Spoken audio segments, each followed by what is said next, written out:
Assalamualaikum warahmatullahi wabarakatuh. Halo sahabat semua, selamat datang di channel ini, tempat di mana kisah-kisah Islami disajikan dengan cara yang seru dan menggugah hati. Siapkan dirimu, karena kali ini kita akan menyelami kisah legendaris, kisah Nabi Nuh alaihi salam. Zaman Nabi Nuh adalah masa kegelapan, bukan karena malam yang panjang, tapi karena hati manusia yang dipenuhi kesombongan dan lupa pada Allah. Mereka menyembah berhala-berhala batu dan patung kayu. Nama-nama seperti Wad, Suwa, Yaghuts, Ya'uq, dan Nasr diagungkan seperti Tuhan. Nabi Nuh diutus untuk membawa mereka kembali kepada kebenaran. Tapi dakwahnya tidak mudah. Siang malam ia mengajak dengan lembut, "Sembahlah Allah, tiada Tuhan selain Dia.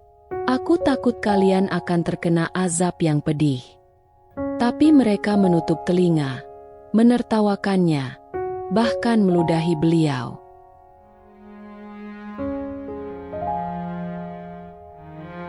Nabi Nuh tak hanya berdakwah sebulan atau setahun, tapi lebih dari 950 tahun. Bayangkan, hampir 10 abad beliau menyeru umatnya. Tapi hanya sedikit yang percaya. Bahkan keluarga beliau sendiri, anak dan istrinya, menolak dakwah itu. Mereka menganggap Nuh hanya seorang tua gila. Tapi Nuh tak marah. Ia bersabar. Ia tahu, hidayah milik Allah. Dan saat kezoliman kaumnya makin menjadi-jadi, Nabi Nuh berdoa, "Ya Tuhanku, jangan sisakan seorang pun dari orang-orang kafir itu di muka bumi." Doa yang menggetarkan langit, dan menjadi awal dari perintah Allah yang mengejutkan. Allah memerintahkan Nabi Nuh untuk membuat kapal besar. Bukan kapal kecil, tapi bahtera raksasa yang bisa menampung manusia dan hewan. "Bangunlah di hadapanku dan jangan hiraukan cemoohan mereka," firman Allah. Nabi Nuh dan pengikutnya mulai menebang pohon, menyusun kayu, memukul paku. Orang-orang menertawakannya. "Wahai Nuh, sekarang kau jadi tukang kayu." Mereka tertawa lebih keras saat melihat kapal itu dibangun di atas tanah kering yang jauh dari laut. Tapi Nabi Nuh tetap tenang. Ia tahu banjir besar sedang dalam perjalanan. Tanda-tanda mulai tampak. Langit gelap, petir menyambar, hujan turun, bukan hanya dari langit, tapi juga dari bumi. Air memancar dari tanah, sungai meluap, dan banjir mulai naik. Nabi Nuh diperintahkan, "Bawalah semua yang beriman dan sepasang dari setiap makhluk ke dalam kapal."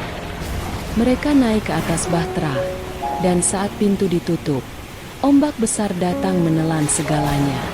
Anak Nabi Nuh yang menolak ikut berkata, "Aku akan naik ke gunung."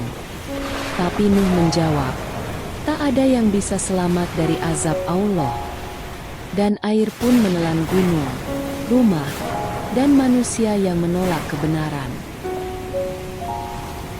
Setelah 150 hari mengarungi banjir dahsyat, Allah memerintahkan bumi untuk menelan airnya, dan langit untuk berhenti menangis. Air surut, dan kapal pun berlabuh di Gunung Judi. Dari atas sana, dunia tampak sepi. Tak ada yang tersisa kecuali mereka yang selamat dalam kapal. Nabi Nuh sujud syukur. Ia tahu, ini bukan akhir, tapi awal baru bagi umat manusia. Dari keturunannya, lahirlah generasi baru. Kisah Nabi Nuh mengajarkan kita bahwa kebenaran tidak selalu diterima banyak orang. Tapi jika kita sabar, teguh, dan terus percaya pada janji Allah, kemenangan pasti datang, meski seluruh dunia meragukan dan menertawakanmu. Itulah kisah luar biasa dari Nabi Nuh alaihi salam. Masya Allah, penuh hikmah dan pelajaran. Ya, kalau kamu ingin kisah-kisah lainnya, tulis di kolom komentar. Jangan lupa juga Untuk subscribe dan nyalakan loncengnya agar tidak ketinggalan kisah inspiratif lainnya dari channel ini. Sampai jumpa di cerita berikutnya. Wassalamualaikum warahmatullahi wabarakatuh.